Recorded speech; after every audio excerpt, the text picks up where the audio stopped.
Ya, baik. Aktivitas mendongeng, kalau kita bicara tentang hari ini, itu bisa dianggap sebagai cerita masa lalu, sesuatu hal yang sudah dilupakan. Karena mendongeng, kalau kita ibaratkan di era sekarang ini agak jarang kita temukan.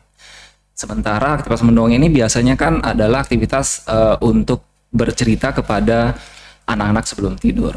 Nah, apakah anak-anak di era sekarang ini masih intens, sering mendengar atau bahkan mendapatkan cerita dengan mendongeng dari orang tuanya atau seperti apa? Ini yang akan menjadi tema besar kita ngobrol sama salah satu narasumber kita yang hadir di sore hari ini. Tentunya sobat muda dimanapun kalian berada, di studio sudah hadir Kakak Fadli. Halo Kakak Fadli. Halo. Halo, sehat ya? Harus sehat, alhamdulillah, baik. Harus sehat, baik ya. Kang Fadli kayaknya nggak sendirian. Barang siapa ini? Kita kenalan dulu. Oh iya, ini ada teman yang selalu setia menemani kita. Oke. Wah, luar biasa. Ini namanya, mau kenalkan sendiri ya? Nanti boleh. kenalan sendiri saja. Hadap Iya situ. Kak, kenapa? Malu-malu ya? Iya, sekarang kenalan. Ini kita berada di BNN bersama Mondial. Oh gitu ya? Namamu siapa? Hadap sana. Kolahnya? Hadap sana dong. Malu ya? Masih malu ya? Iya, aku malu. Sip. Namaku adalah Bajang. Wah, namanya Bajang. Oh, Wah. Bajang. Ada ceritanya nggak Bajang tuh apa artinya? Bajang adalah Bajang. Yuk, kok Bajang adalah Bajang? Bukan. Bajang itu adalah anak yang muda yang semangat untuk memberikan hal yang baik kepada siapapun. Oh gitu ya Kak? Iya, hadap sana tuh. Hei. Bajang, apa kabar hari ini? Baik? Alhamdulillah baik Kak. Wah, semangat sekali ya. Tapi dengan siapa dulu? Ditanya dengan siapa katanya? Oh, ini dengan Kakak Andi. Oh Kak Andi. Kak Andi ganteng sekali. Oh, iya. Terus kalau Kak Fadli? Jelek. Wah, kok Fadli jelek. Baik, Bajang, nanti kita ngobrol dulu ya. Saya ingin mengungkap sebetulnya di era sekarang ini Kak Fadli. Iya. Masih nggak relevan orang tua bercerita kepada anak-anaknya untuk hari ini kita bicara misalnya setelah di era globalisasi terus kemudian digitalisasi begitu banyak hiburan di lewat handphone. Kalau soal mendongeng ini kan masih relevan nggak dilakukan di hari ini? Itu dulu deh. Untuk hari ini, bukan hari kemarin ya? Ya. Untuk hari ini. Iya, untuk hari ini semuanya relevan saja. Tergantung dunia dongeng itu adalah itu bisa menembus cakrawala. Oke. Iya, itu tidak terbatasi oleh kian waktu. Itu bisa tempo dulu, masa sekarang, dan bahkan masa depan. Itu dengan cerita. Dongeng itu tentu ada yang berkarakter. Nah, dongeng-dongeng yang berkarakter tersebut itu akan memberikan arti yang terbaik untuk menumbuhkan karakter-karakter anak tersebut. 18 karakter yang dicantumkan oleh Dikbud pada zaman dulu itu akan memberikan hal yang sangat bagus jikalau itu diantarkan oleh metodologi atau metode cerita atau tutur atau bahasa Sasaknya itu ngewaran. Nah, budaya-budaya luhur itu harus diaktifkan kembali. Maka kalau dia diaktifkan kembali, apapun yang diinginkan oleh penutur, pengajar, pembimbing, atau bahkan para tuan guru dan kita semua sebagai orang tua tidak terkesan menggurui. Nah, maka ketika disampaikan itu sesuatu yang mau ditanamkan, misalnya nilai jujur, nilai jujur atau tanggung jawab. Kalau kita bilang jangan bohong, ya kan, harus jujur. Cara nyampein ke anak-anak usia emasnya dari TK, PAUD, SD itu ya bagaimana caranya? Baru kita ngajarin, baru kita kasih tahu seperti ini malah enggak mau. Jadi metodologinya adalah dengan cerita tersebut, karena cerita adalah itu bahasa persuasi. yang masuk ke dalam gelombang alfa dalam alam bawah sadar, dan ketika dia nikmat maka dia akan mengikuti apa yang menjadi hajatan dari si pembimbing atau penutur tersebut. Oke, Kak Fadli, sejauh ini emang masih banyak nggak masyarakat kita melakukan ritual mendongeng kepada anaknya? Itu sejauh yang coba saya lihat dari keliling-keliling tersebut masih banyak yang bercerita. Hanya itu dia tidak recycle, dia tidak sadur. Banyak cerita-cerita yang diceritain oleh orang tuanya itu masa dia ketika hal yang tidak baik. Contoh, dulu aku sering itu kalau pergi ke sawah menggunakan jalan kaki, pakai jalan kaki terus terengah. Nah, itu sih oke aja, tetapi itu bisa dia dimotivasi bagaimana jalan kaki itu adalah sebagai sebuah perjuangan. Ada lagi yang kurang tepat ini seperti ini. Jangan ceritakan kepada anak-anak masa kita tidak bagus. Masih tidak bagus, sebab ada banyak contoh seperti itu. Lelah kelai, bahasa Sasaknya lelah kelai, ngeni terus menerus diceritain, itu berulang sebagai kebiasaan. Itu aja diceritain itu aja ceritain. Maka pas dia sudah menikah, dan itu terjadi seperti itu. Dulu saya hidup di sini, ternyata dalam perjalanannya dia pun menemui apa yang ditemukan oleh ibunya. Maka hal-hal yang kurang tepat itu, hal-hal yang agak menyedihkan itu sebaiknya dihindari. Oke, itu kayak semacam dampak ketika orang tua bercerita tentang hal yang mungkin ya berefek yang nggak baik kepada anaknya nantinya, yang terus-menerus berulang gitu maksudnya. Maksudnya begini Kak Fadli, kondisi anak kita, adik-adik kita yang dijejali setiap hari dengan gadget, main game segala macam, terus kemudian seperti Kak Fadli bilang, kalau kita ingin mengajari anak, ya alangkah bagusnya dengan cara mendongeng misalnya. Itu memang lebih efektif ketimbang dengan mereka main sendiri gitu loh, dengan dunianya mereka sendiri.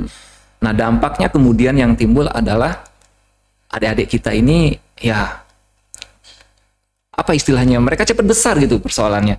Tapi yang menjadi pertanyaan kita sekarang ini, apakah ilmu untuk mendongeng orang-orang tua kita ini itu seperti apa harusnya gitu? Harusnya seperti apa? Mungkin Kak Fadli bisa memberikan cara-cara mendongeng yang baik kalau seandainya kita punya orang tua yang baru menikah misalnya, terus kemudian punya anak usia 3-5 tahun, kemudian dia ingin memulai untuk mendongeng untuk anaknya, itu seperti apa baiknya? Apakah mengambil cerita dari luar atau daerah sendiri, bahkan mungkin dia tidak punya cerita dongeng sendiri. Seharusnya mereka seperti apa orang tua sekarang, kayak gimana? Artinya paling aman. Ini salah satu yang aman adalah buku. Buku. Using the book. Itu metodenya adalah, kalau menggunakan buku itu ada namanya read loud dan storytelling. Menggunakan buku cerita untuk bercerita, menggunakan buku cerita untuk mendongeng. Ya tinggal dibacakan aja ya. Ya, dua, ada read loud dan storytelling. Kalau dia read loud itu tidak dikurangi dan tidak dilebihkan. Apa yang isi di cerita tersebut itu harus disampaikan kepada anak, dan nanti itu akan dilihatkan gambarnya. Anak-anak kan masih belum begitu paham dengan kata-katanya, disampaikan itu satu persatu di situ disampaikan. Nah, itu read loud, tidak dikurangi, tidak dilebihin. Namun buku tersebut kita sudah tahu bahwa itu adalah tepat untuk anak. Nah, misalnya mau ditanamkan apa anak tersebut? Rajin sekolah, rajin membuang sampah, terus apa saja karakter-karakter yang baik, itu dipilihin bukunya. Sekarang udah banyak, itu satu. Kedua, kalau storytelling itu tinggal dibukakan buku tersebut. Nah, ambil titik poinnya di situ setelah kita baca, tapi semua buku itu kita baca dulu, didalami, dipahami, dicek, nah baru disampaikan. Tapi dilihatkan gambar-gambar tersebut biar narik.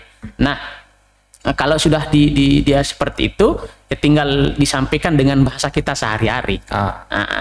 Itu satu. Yang kedua, nah kalau sudah rajin tersebut, rajin sudah bacain, nah ini yang menjadi perkara adalah rajin apa tidaknya.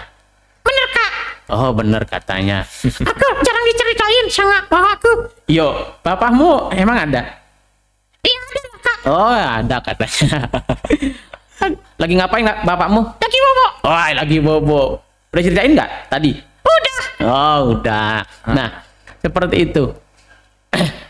Setelah dia sudah rajin membacakan anaknya buku, anakkan buku paling aman itu.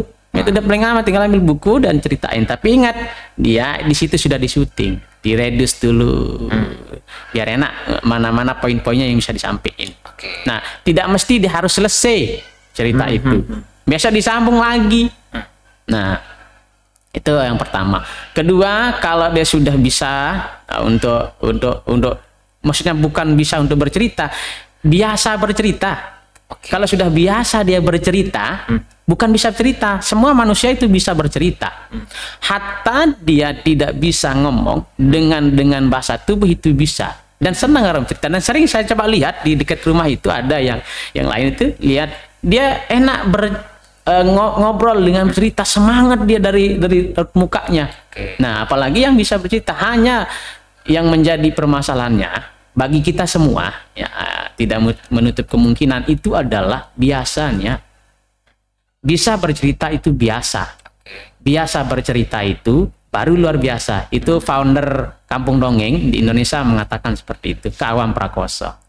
Jadi sebelum kita berbicara tentang Kampung Dongeng ya, ini sobat muda, jadi Kak Fadli ini kesehariannya bisa dibilang sering keliling ya ke beberapa lokasi, ke sekolah-sekolah ataupun keliling kampung juga untuk memberikan hiburan, tentunya memperkenalkan bagaimana cara berdongeng kepada orang tua, bisa belajar juga. Nah, sekarang yang menjadi persoalan kita adalah apakah Kak Fadli ketika turun ke lapangan kira-kira untuk menemukan cara bercerita kepada anak-anak yang usianya antara 3,5 sampai 7 tahun itu ada nggak perbedaan-perbedaan yang harus kita lakukan?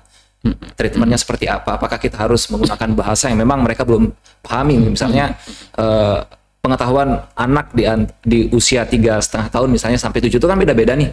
Nah, Kak Fadli ini sering ngumpul sama mereka yang usianya random. Random, bener. Nah, seperti apa? Bahkan sama papu-papu ya? Ya betul, seperti itu. Nah ini seperti apa untuk mengatasi bahasa yang digunakan kepada mereka ini semua? Apakah hanya langsung patokannya adalah bahasa yang digunakan adalah mereka yang usianya 3,5 tahun atau seperti apa? Nah, tepat banget. Itu sering saya mengalami. Biasanya kalau di kampung-kampung ataupun di kegiatan healing psikososial itu ada ina-inaknya, ada emaknya, ada papunya, ada muda dan sebagainya.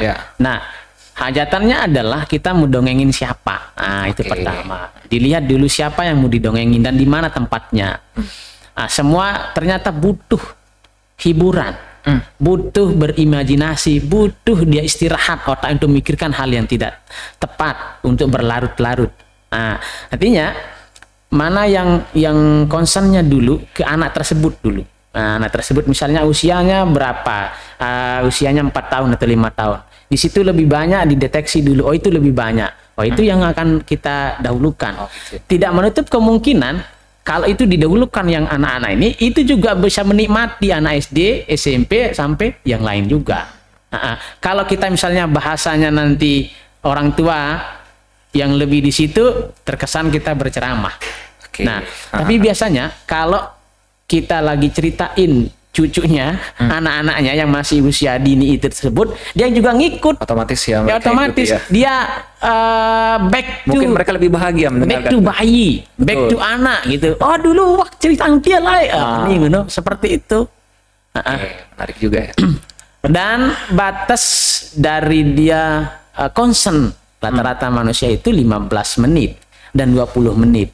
Nah, yang jadi pertanyaannya adalah bagi kita semua, bagaimana yang bisa ngisi sampai 1 jam, 2 jam? Itu. Nah, disitulah kita isi dengan ada ice breakingnya, ada celebrationnya, ada tepuknya, ada lagunya dan sebagainya kita antarkan.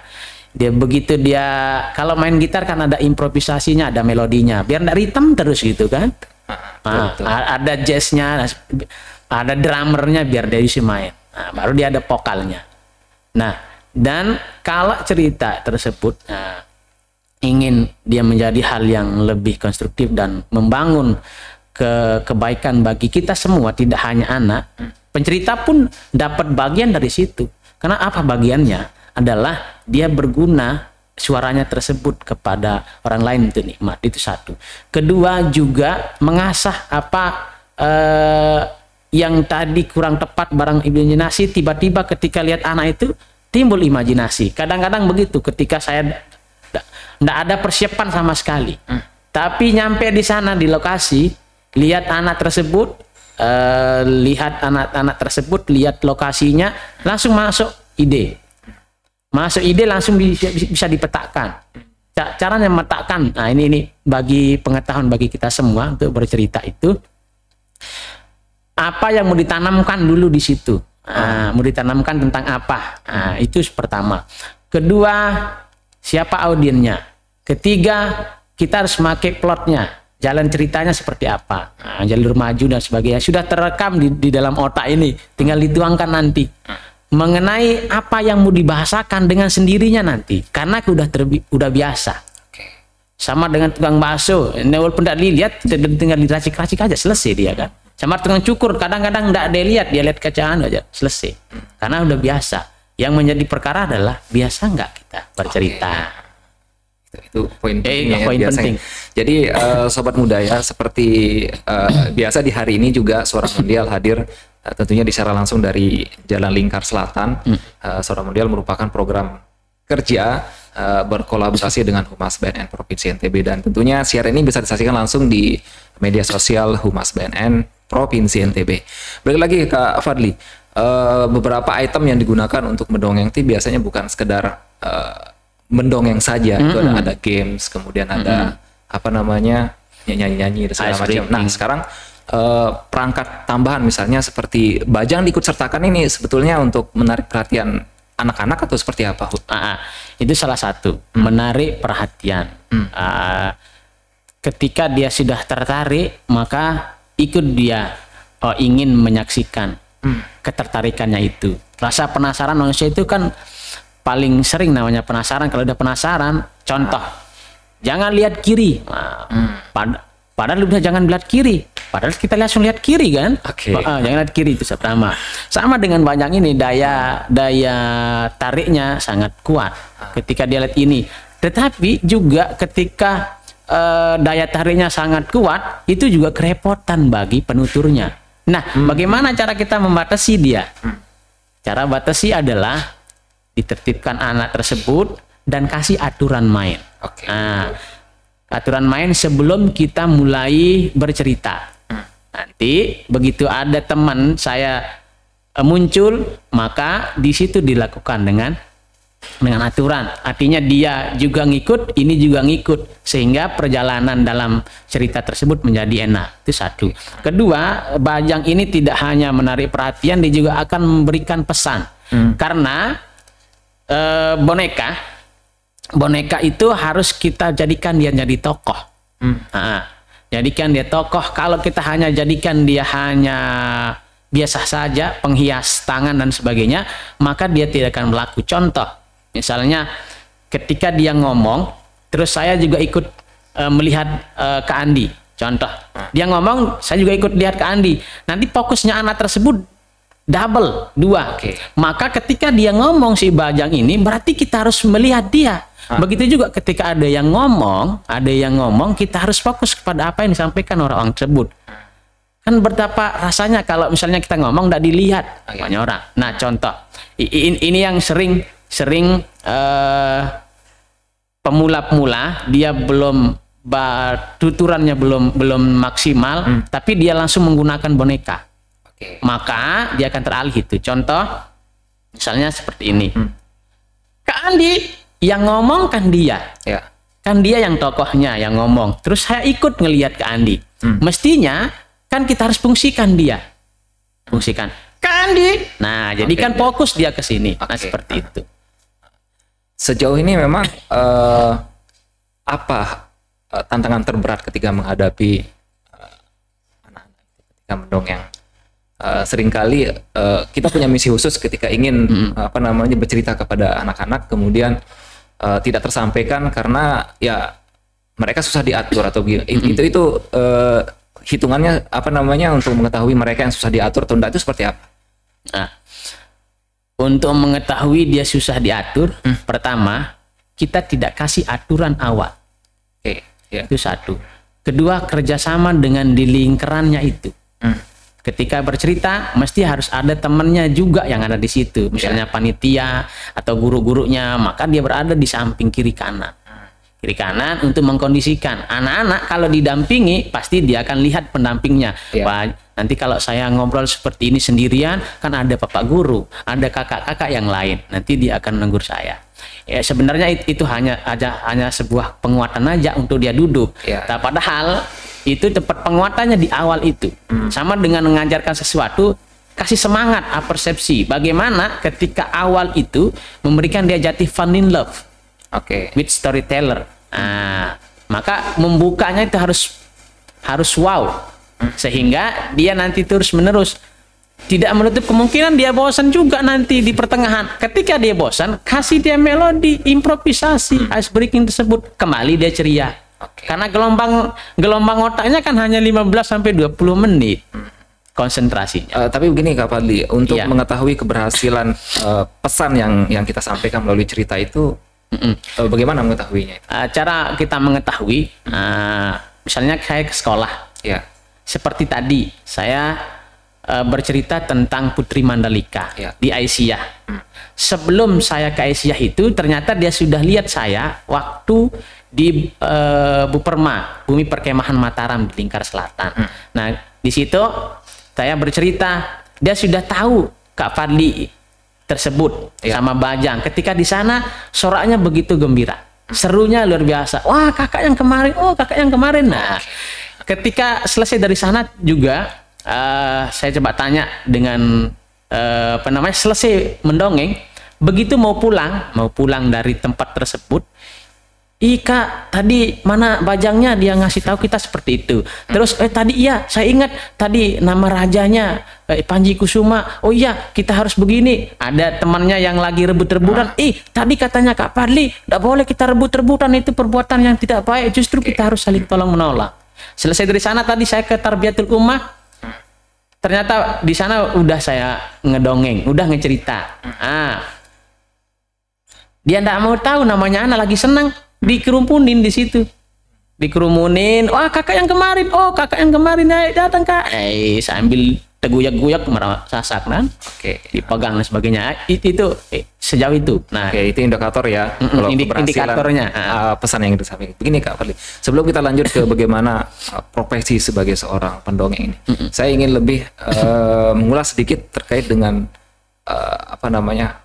kampung dongeng ini. Kampung dongeng ini sebetulnya apakah sebuah komunitas atau apa, mungkin bisa dijelaskan? Nah, kampung dongeng ini adalah komunitas yang didirikan oleh Kak Awam Prakoso di Tangerang Selatan. Beliau dulu mendirikan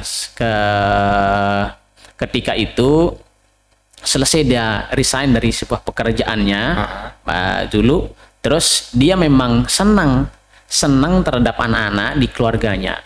Kalau kita membakar, filosofinya beliau katakan adalah kalau kita membakar racun nyamuk, bukan obat nyamuk nanti sehat ya kan. Racun nyamuk itu dia harus dibakar di tengah.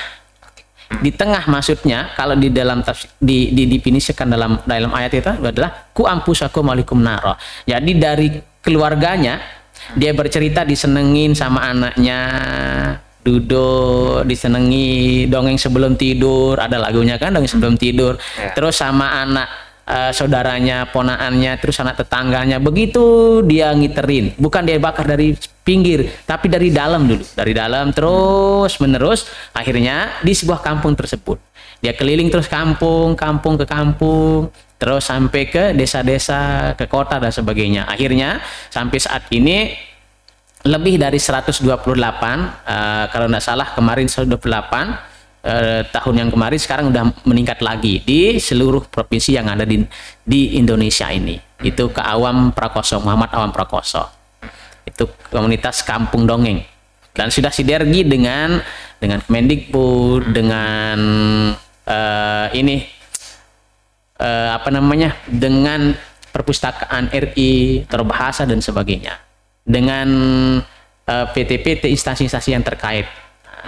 Kemarin alhamdulillah bersama Teh Sisri di seluruh Indonesia 1000 titik yang dongeng. Nah, alhamdulillah di Nusa Tenggara Barat dapat 5 titik kemarin itu. Tapi sejauh ini Kampung Dongeng Mataram seperti apa sih pergerakannya? Apakah hanya sebatas misalnya ketika diminta baru turun atau seperti apa?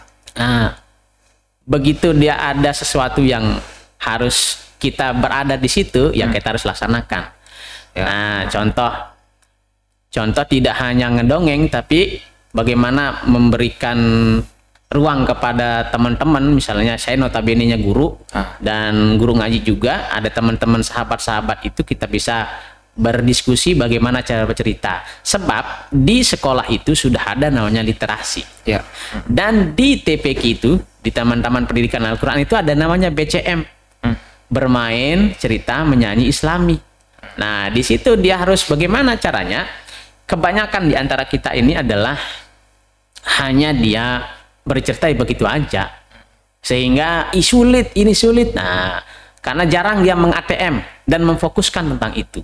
Padahal itu adalah strategi jitu untuk membangkitkan semangat untuk belajar. ATM amati, tiru dan modifikasi. Rajin nonton YouTube. YouTube apalagi BNN sama Mondial kan official lah itu, dan Kampung Dongeng.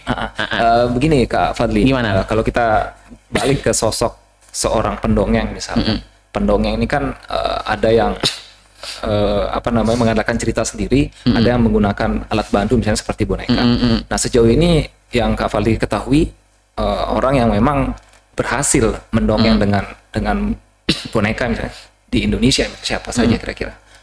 Yang berhasil mendongeng dengan yang istilahnya dia sudah dikenal gitu maksudnya. Nggih. Salah satunya yang tadi founder Kampung Dongeng Kak Awam Prakoso. Ada Kak Tony. Itu di talent itu, Got Talent. Ada Tony Stephen. Ya. Ada Kak Ojan. Ada Kak Heru Prakoso. Ada Kak Bimo, master dongeng. Itu beliau Kak Bimo. Ada Ria Enes. Oke, itu mereka terkenal itu apakah murni dari kemampuan dia bercerita atau karena ada pendampingnya misalnya seperti itu? Sebenarnya pendamping ini adalah hampir semuanya menggunakan properti. Oke. Nah, tidak hanya dengan papat dongeng, ada juga dengan tidak yang ini papat ya. Tidak hanya dengan yang seperti ini, ada dongeng dengan boneka-boneka biasa. Kak Ojan itu lebih banyak dia menggunakan boneka tidak seperti ini. Sebenarnya dia itu tidak difokuskan kepada si ini.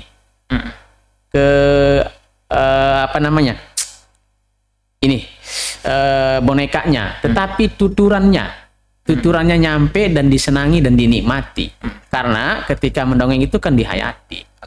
Penghayatan itu yang membuat dia menjadi terkenal karena dia mahir di tuturan. Kalau dia terkenal dengan boneka ini adalah keikutsertaannya, bukan semata-mata dia terkenal karena dongeng tersebut, tetapi itu melihat dia itu menggunakan papat propertinya. Itu barisan yang kesekian menggunakan properti. Itu untuk dan tidak semata dia terus untuk menggunakan mendongeng dengan boneka.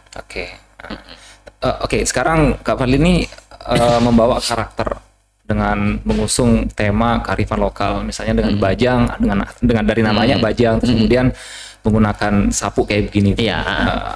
Apakah itu salah satu yang ingin kekhasan daerah yang ditonjolkan atau seperti apa?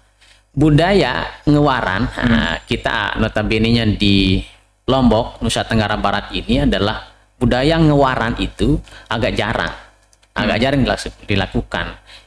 Ya, bagaimana budaya ngewaran itu bisa dilestarikan? Maka di Dinas Pendidikan itu kan ada budaya. Cara mengenalkan budaya tersebut, adat istiadat, itu salah satunya adalah dengan ngewaran. Dan jarang juga orang yang ngewaran, lebih cepat dia ngasih itu dari bajunya, pakaiannya, terus cara nyampeinnya, sama apa lagi dari jajanannya, dari permainannya tradisional. Tetapi yang agak jarang itu adalah dari segi bahasa. Dan memang harus butuh khusus untuk belajar itu supaya nikmat didengarkan. Dan kita juga ketika menyampaikan itu nikmat menyampaikan karena merasa wah itu menarik ya. Itu salah satu. Nah, kenapa memakai udang kalau bahasanya sana kan? Barat laut. Ya, di Jawa maupun di Bali kita sapu. Artinya mananya ini adalah kalau kita gariskan berdiri ke atas, artinya kan kalau bahasa di Islami adalah alif lam, artinya tegak lurus. Bagaimana cara menyampaikan hal-hal yang baik itu, universal hal-hal yang baik itu disampaikan dengan cara yang baik supaya nanti hasilnya menjadi baik. Ada hal yang baik tapi cara nyampein dengan keras dan sebagainya, anak-anak menjadi takut. Bagaimana anak itu senang terhadap pelajaran? Bukankah di luar negeri itu sebelum dia belajar intinya adalah dia diceritain dulu siapa yang menemukan ini. Misalnya matematika aljabar, dia ceritain dulu bibliografinya. Oh, ini orang ini, biar semangat nanti ketika belajar ilmunya. Orang tua kita dulu, siapa sih ini? Seperti itu. Nah, mari kita budayakan budaya cerita, budaya ngewaran yang memang sering dulu. Tiang terus terang bisa duduk di depannya ke Andi dan bisa keliling ke sana kemari itu karena ke sana kemari diceritain sama orang tua. Artinya ketika dia pergi pulang dari kerja, duduk bareng seperti ini, ngobrol-ngobrol, dia ngopi, saya makan jajan di depannya, dia ceritain.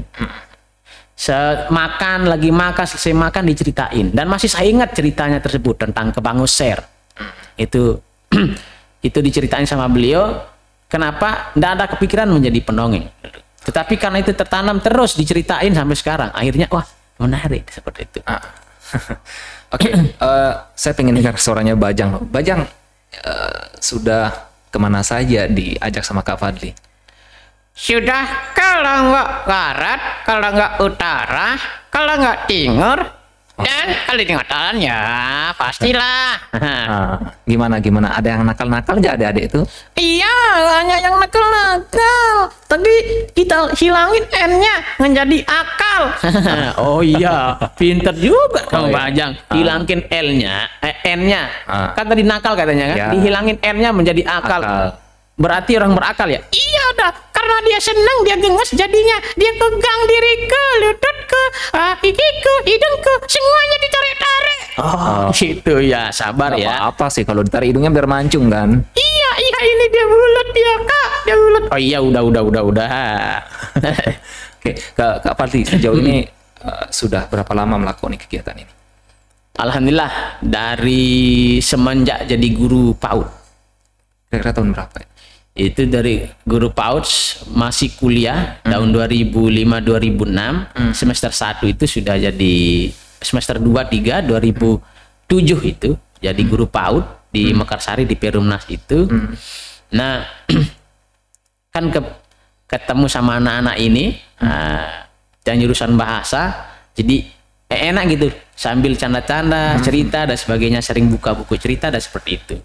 Tapi untuk menekuni hanya berapa tahun belakangan ini dari selesai corona itu yang aktif artinya karena kan rutinitas di sekolah sudah jarang dan hanya bagian jam aja yang kita gunakan di situ. Oke. Tadi dikatakan support dari Dinas Pendidikan dan Kebudayaan tuh itu seperti apa sih sebetulnya? Apakah dalam bentuk misalnya keluasan untuk masuk ke beberapa sekolah untuk memberikan materi dongeng atau gimana? Kalau ke dinas-dinas terkait tersebut sebenarnya kan begini ya, saya bisa pergi pembelajaran diklat. Itu diklat ke Bogor 1 minggu itu karena dari organisasi Ikatan Guru Taman Kanak-Kanak. Itu kan di bawah Ikatan Guru Taman Kanak-Kanak, direkomendasikan oleh Dinas Pendidikan dan Olahraga pada waktu itu namanya kan. Nah, itu langsung ke Bogor, ditempa di Bogor. Nah, sebelumnya belajar di Kak Wawan namanya, yang dulu Kerajaan Dongeng Kak Wawan. Belajar di beliau, terus dapat kesempatan tiang sendiri, program 3T ke program dari Kementerian Kebudayaan pada waktu itu, Dirjen. Akhirnya belajar di Bogor selama 1 minggu, ketemu sama yang tadi, yang sudah tersohor artinya kan, Kak Heru Prakoso, ada Kak Awam, ada Kak Heri, ada Kak Zahro. Itu ngajarkan kita ya, diklatnya di situ, ada BIMTEK-nya, ada TOT-nya. Nah, punya lisensi untuk bisa memberikan ya apa istilahnya, belajar bersama, bukan ngajarin sebenarnya kan. Terlalu berat kalau ngajarin itu. Belajar bersama guru dengan lisensi tersebut. Nah, kalau Dinas Pendidikan kemarin diminta jadi juri ya, seperti itu. Nah, sering berkolaborasi sama Dinas Pendidikan Kota Mataram. Nah, mudah-mudahan juga dengan Dinas Perpustakaan kan, yang kaitannya dengan baca bisa, biar bisa seperti itu. Tidak hanya itu sebenarnya, dengan semua instansi itu juga bisa. Kemarin dengan Geopark, dengan kehutanan, sebenarnya apa saja yang mau disampaikan lewat cerita itu bisa saja. Contoh Dinas Kesehatan, ada perawatnya, bagaimana perawat tersebut bisa, kan tidak hanya orang tua saja yang sakit, kan ada anak-anak, nanti tidak mau minum obat, nanti yang seperti ini bisa ditinggalkan di situ sebelum dia ngasih obat, atau ada waktu luang bisa diceritain. Itu adalah obat tanpa obat. Nah, ada yang sakit, kita hibur dia seperti itu. Dan maka metabolismenya, tumbuh kembangnya akan semakin bagus, dan tidak mau makan jadi bisa makan. Tidak hanya guru yang notabene-nya dia adalah sebagai pengajar harus bisa menguasai seperti itu. Tidak, semua orang itu bisa. Karena dulu kan kita ketahui sejarah dari bercerita dari zaman Rasulullah, para raja kalau ketika dia lagi sakit dia pelipur lara, dan bahkan dijamin hidupnya para pendongeng dulu, para pengisah-pengisah itu oleh kerajaan dikasih gelar kehormatan. Begitu dia sakit, rajana keluarganya diminta untuk pelipur lara.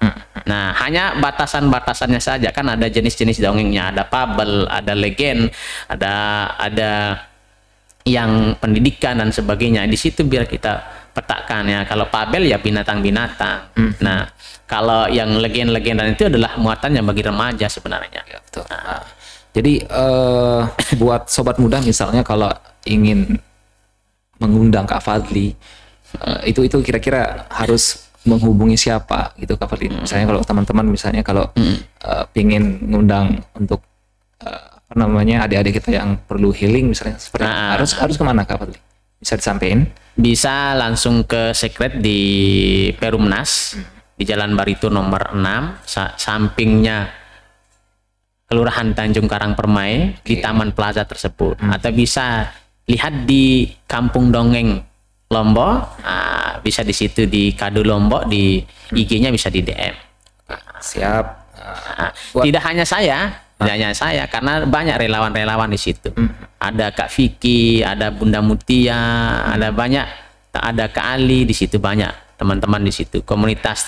Kemarin kita Pekan Ceria. Nah, di program Kampung Dongeng itu ada namanya Pekan Ceria. Pekan Ceria itu jadi setiap bulan harus diadakan. Nah, seperti yang ada di tempatnya Monjok, ya kan? Ada di Kamasan, di mana saja ada Kampung Dongeng keliling. Kita keliling di kampung-kampung yang jauh dari keramaian, di situ kita dongeng. Ada itu di di Lombok Barat, di Bengkaung itu hanya bisa motor. Itu motor pun kalau ada hujan tidak bisa kita bawa ke sana. Jauh di keramaian, di situ ada di TPK, di situ kita ngisi dongeng. Ternyata senang sekali dan sangat sering mau diminta untuk ke sana. Oke, Bajang, kira-kira Iya. apa yang ingin disampaikan ke adik-adik nanti kalau ada yang nonton? Ada pesan enggak? Oh, ada. Apa? Pesanmu apa? Sebentar, aku mikir. Oh iya. Lama Silakan enggak pikir. mikirnya? Enggak, sebentar. Oke, sekarang. Pesannya 1. Jangan lupa like and subscribe. Bukan itu. Itu mah permintaan. Pesannya apa yang baik? Oke, pesannya rajin-rajin aku diceritain supaya tumbuh kembang kreativitas, kemandirian, dan ilmu yang baik untukku. Oke. Oh begitu ya pesannya. Ada lagi? Ada buat orang tua, jangan males ceritain buat anaknya. Ingat ya, jangan males. Ada Kalau fitur. males, oh itu ya, jangan males ceritain anak-anaknya. Bisa cerita itu biasa, biasa ngegosip itu biasa, tapi sering-sering gosip jangan. Wah, kok lain-lain saja? Kok gosip larinya? Maksudnya begini loh. Coba yang benar cara nyampein. Oh iya, bisa bercerita itu biasa, tapi biasa bercerita itu luar biasa. Begitu Kak Andi. Itu kan ya. Pintar Kak Manja. Terima kasih Oke, ya. ya, terima kasih Bajang. Terima Sama-sama kasih. Kak Andi. Teman-teman sama-sama. Sama. Oke, terima kasih Kak Fadli juga yang sudah menyempatkan waktunya untuk hadir di sore hari ini, dan sobat muda dimanapun Anda berada, tentunya tayangan ini bisa disaksikan di media sosial Humas BNN Provinsi, dan tentunya Suara Mondial bakalan hadir setiap hari Rabu jam 5 sore. Dan sebagai penutup, saya Herki Adi mungkin pamit undur diri. Assalamualaikum warahmatullahi wabarakatuh dan sampai jumpa. Assalamualaikum warahmatullahi wabarakatuh. Salam ceria. Subscribe. Komen, share jangan lupa. Subscribe. Komen, share jangan lupa. Subscribe. Komen, share jangan lupa. Subscribe. Komen, share jangan lupa. Subscribe. Komen, share jangan lupa. Subscribe.